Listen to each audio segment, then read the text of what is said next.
After the attacks of 9/11, Vanity Fair editor Graydon famously said, "It's the end of the age of irony."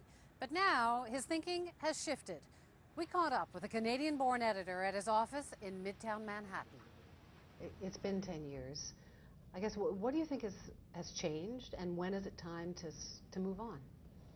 Well, for most people, they think about it only in terms of, unless you've lost somebody that day, they think about it only in terms of what it spawned in terms of an America they don't like as much. I mean, Americans used to, up in September the 10th, Americans were, by and large, people who were very much in love with their future.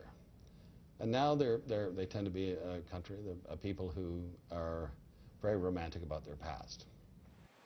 The Ground Zero Memorial is out now, and I'm just going to read you part of the quote that says, May we strengthen our resolve to preserve freedom and inspire an end to hatred, ignorance, and tolerance.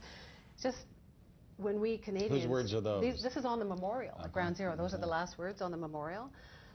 When we Canadians listen to some of your politicians or listen to some of your news channels, it doesn't exactly sound like the end of hatred and intolerance. Well, it doesn't to us either up here. So. What happened?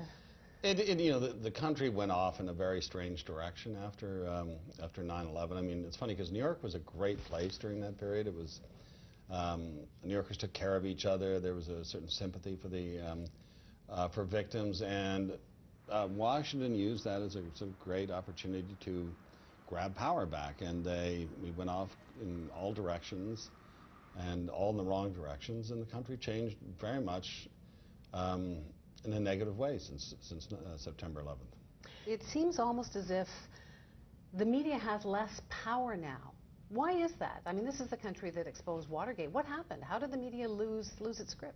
Well, when the 1970s, most of the big companies were big media companies were still, by and large, family-owned, and most of the TV networks, a lot of the magazines, most of the major newspapers, they're part of a larger corporate empire that need, federal approval for their licenses. And I think that Washington has a greater sway over them in terms of the way they conduct their business.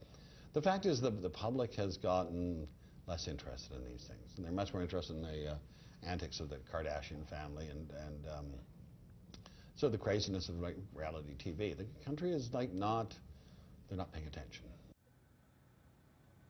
And next week, part 2 of my interview with Graydon.